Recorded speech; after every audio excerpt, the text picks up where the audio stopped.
नमस्कार, मैं हूं शिवम। आप सभी का बहुत स्वागत है मेरे इस खास कार्यक्रम में जिसका नाम है पॉलिटिकल रिश्ते। राजनीति में रिश्ते बड़े नाजुक होते हैं, इतने नाजुक कि कभी भी टूट जाते हैं। आज जिस रिश्ते की मैं बात करने वाला हूं उसके बारे में आप टाइटल और थंब देखकर समझ गए होंगे। मैं आज प्रधानमंत्री नरेंद्र मोदी और कैबिनेट मंत्री स्मृति ईरानी के रिश्तों के बारे में बात करूंगा। ये बड़ा खास रिश्ता है। ये लोग कब करीब आए, किसके जरिए करीब आए, किसने इन दोनों के बीच की तल्खियों को खत्म किया, वो कौन सा शख्स था जिसने स्मृति ईरानी और नरेंद्र मोदी को करीब लाने का काम किया, वो कौन सा दौर था जब ये दोनों एक दूसरे के दुश्मन हुआ करते थे, कैसे स्मृति ईरानी राजनीति में एक के बाद एक पायदान चढ़ती गई, टॉप पर पहुंच गई, कैसे उन्होंने ये सफर तय किया, कैसे वो मोदी के करीब आई, वो कौन सी बात थी स्मृति ईरानी में जो नरेंद्र मोदी को भा गई थी।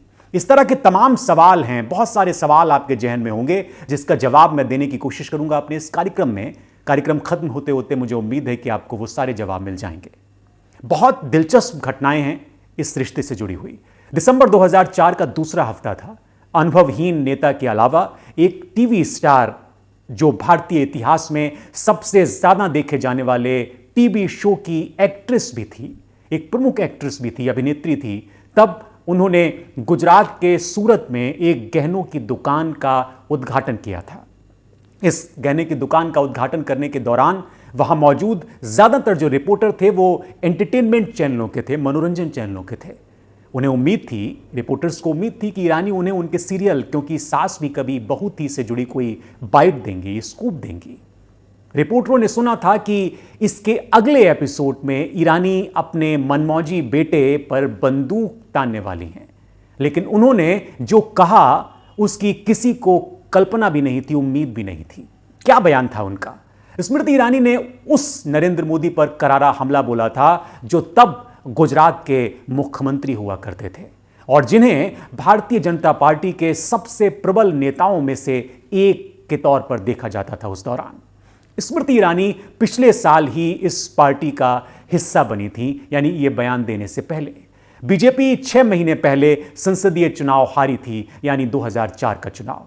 पूर्व प्रधानमंत्री और पार्टी के वरिष्ठ नेता अटल बिहारी वाजपेयी ने हार के लिए 2002 के दंगों को जिम्मेदार ठहराया था। इन दंगों के आधिकारिक आंकड़ों के हिसाब से अगर आप आंकड़े देखें तो इसमें 254 हिंदू और 790 मुसलमान मारे गए थे। अंग्रेजी में बोलते हुए स्मृति ईरानी ने एक बयान दिया था, वो मैं आपको सुनाना चाहता हूं। उन्होंने कहा था कि मोदी पार्टी और गुजरात की छवि को नुकसान पहुंचाने वाले हैं। साथ साथ उन्होंने वाजपेयी की साख को भी नुकसान पहुंचाने के लिए जमकर लताड़ भी लगाई थी मोदी को। उन्होंने दंगों के बाद मुख्यमंत्री की कुर्सी पकड़े रहने के मोदी के फैसले को बेहद चौंकाने वाला और भयानक करार दिया था और यह भी कहा था स्मृति ईरानी ने कि अगर नरेंद्र भाई गुजरात का मुख्यमंत्री पद छोड़ देते हैं तो यह साबित होगा कि बीजेपी एक अलग तरह की पार्टी है। यह स्मृति ईरानी का बयान था। इसके बाद स्मृति ईरानी ने एक बड़े राजनीतिक दांव की घोषणा कर दी। उन्होंने यह कहा कि अगर मोदी अपना पद नहीं छोड़ते हैं तो अटल जी के जन्मदिन यानी 25 दिसंबर को मैं एक उपवास शुरू करूंगी जो उनके पद छोड़ने तक जारी रहेगा। मेरा जीवन समाप्त होने तक का उपवास होगा। ये स्मृति ईरानी के शब्द थे उस दिन। तब बीजेपी 2 गुटों में बंट गई। माना जाता था कि यह बीजेपी 2 धड़ों में अलग अलग बटी है। पहला वाजपेयी और ईरानी के गुरु प्रमोद महाजन का गुट था और उस समय पार्टी अध्यक्ष आडवाणी और 2001 में गुजरात के मुख्यमंत्री बने नरेंद्र मोदी का उदयीमान गुट था। गुजरात में 2004 के चुनाव से कुछ वक्त पहले मोदी के साथ एक प्रेस रिपोर्टर, एक संवाददाता सम्मेलन में वाजपेयी ने उन्हें अपने राजधर्म का पालन करने की सलाह भी दी थी। बड़ी वायरल हुई थी यह सलाह। एक शासक के तौर पर उनका धर्म याद दिलाया था वाजपेयी ने और कहा था कि राजा और शासक जन्म, जाति या धर्म के आधार पर भेदभाव नहीं कर सकते।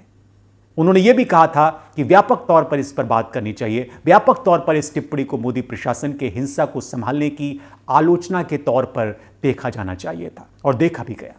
उसी साल बाद में बीजेपी की चुनावी हार के बाद वाजपेयी ने प्रेस को इस बात के संकेत दिए थे कि मोदी को अभी भी हटाया जा सकता है या फिर हटा दिया जाएगा। सूरत में ईरानी का दांव वाजपेयी के पक्ष में जीतने के लिए सोच समझकर उठाया गया दांव था, उठाया गया कदम था। ईरानी को यह पता था कि कैसे वाजपेयी के करीब जाना है। ईरानी को लगता था कि बीजेपी में उनके पास सबसे ज्यादा ताकत है वाजपेयी के पास, इसलिए उनके करीब जाने की जरूरत है। लेकिन ईरानी का गणित गलत था। बीजेपी मोदी के खिलाफ ऐसे जोरदार असंतोष को सहन करने के मूड में नहीं थी, खासतौर पर एक नए नेता से, क्योंकि स्मृति ईरानी एकदम नई थी जो बिल्कुल अलग थी। आउटलुक मैगजीन में उस दिन यह छपा था कि पार्टी ने यह साफ कर दिया कि वो या तो अपना बयान वापस लें स्मृति ईरानी, या फिर अनुशासनात्मक कार्रवाई के लिए तैयार रहें, उनका कार्रवाई हो सकती है। ईरानी ने अपने कदम इसके बाद वापस खींच लिए। उसने उस रात देर से जारी एक संक्षिप्त बयान में यह कहा कि आज दोपहर मैं सूरत गई थी, जहां मैंने गुजरात के मुख्यमंत्री के बारे में बयान दिया था। मुझे बाद में एहसास हुआ कि पार्टी के एक जिम्मेदार सदस्य के रूप में मुझे ये नहीं कहना चाहिए था। यह स्मृति ईरानी का बयान था। उन्होंने ये भी कहा कि इसलिए मैं बिना शर्त के अपना बयान वापस लेती हूं।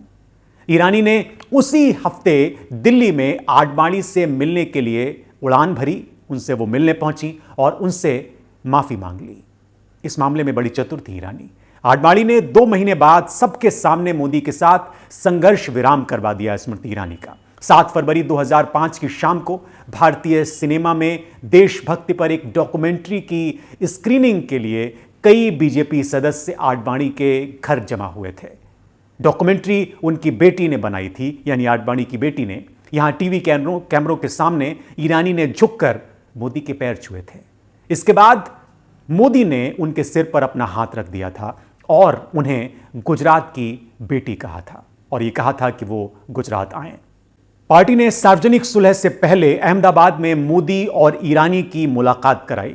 पूरी व्यवस्था की गई पार्टी की तरफ से, भारतीय जनता पार्टी की तरफ से। इसी मई एनडीटीवी के साथ एक इंटरव्यू में स्मृति ईरानी ने उस बैठक की चर्चा भी की थी।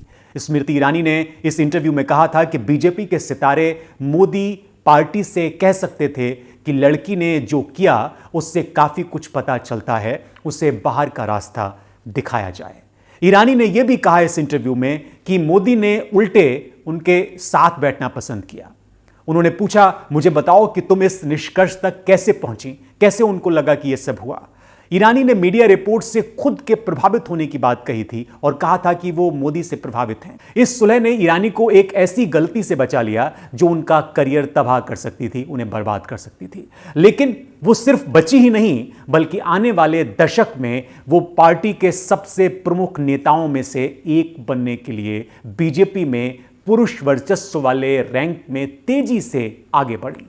यह एक अनिश्चित यात्रा थी स्मृति ईरानी की, जिसके बारे में बहुत सारे लोगों को उम्मीद तक नहीं थी। ईरानी ने पार्टी के भीतर की कई ताकतों के साथ बैलेंसिंग बनाई, सामंजस्य बिठाया। पहले बीजेपी से आडवाणी, फिर 2014 में आडवाणी से मोदी। यह वो समय था जब मोदी ने आडवाणी से ताकत छीन ली थी। 2014 की बात मैं कर रहा हूं, और पार्टी के प्रधानमंत्री पद के उम्मीदवार के तौर पर मोदी उभरे थे। दिल्ली में एक बीजेपी सदस्य ने इस बारे में एक जानकारी दी। उन्होंने कहा कि उनका, यानी ईरानी का भाग्य नरेंद्र मोदी के उदय से जुड़ा हुआ था। ईरानी ने बड़ी चतुराई के साथ अपनी जगह बनाना शुरू किया मोदी के दौर में भी, और जब मोदी 2014 में सत्ता में आए तो वो भारत के नए दक्षिणपंथी शासन के स्टार के रूप में उभरी। उन्हें शिक्षा मंत्रालय दिया गया और यह बहुत अहम मंत्रालय था और काफी दबाव वाले मंत्रालय को उनको सौंपा गया। खासतौर पर भारतीय जनता पार्टी और राष्ट्रीय स्वयंसेवक संघ की जो हिंदुत्व विचारधारा थी, उसको देश की शिक्षा प्रणाली में समाहित करने की रुचि को देखते हुए यह एक महत्वपूर्ण मंत्री पद माना जाता है। यह स्मृति ईरानी को दिया गया। इस दौरान राजनीतिक जोखिम के लिए ईरानी की भूख उतनी ही तेज रही जितनी तब थी जब उन्होंने सूरत में बयान दिया था। यह सफर वो तय कर चुकी थी। अपने पूरे व्यस्क जीवन में ईरानी लोगों की नजरों में रही हैं। कभी भी उन्होंने ये नहीं किया कि नजरों से दूर हुई हों। जो उन्हें एक अदाकारा के तौर पर जानते हैं, उन्हें याद है कि किस तरह से वो रहना जानती हैं लोगों की नजरों में। उन्होंने मनोरंजन की दुनिया में 20 की उम्र में कदम रखा था और उस वक्त उनका नाम स्मृति मल्होत्रा हुआ करता था। वो आत्मविश्वास से भरी हुई थी और पहचान पाने की ललक उनके अंदर थी, उनके अंदर उसकी इच्छा थी। एक दौर वो भी था जब ईरानी गडकरी के करीब थी और मोदी से करीबी भी गडकरी की वजह से ही हुई थी।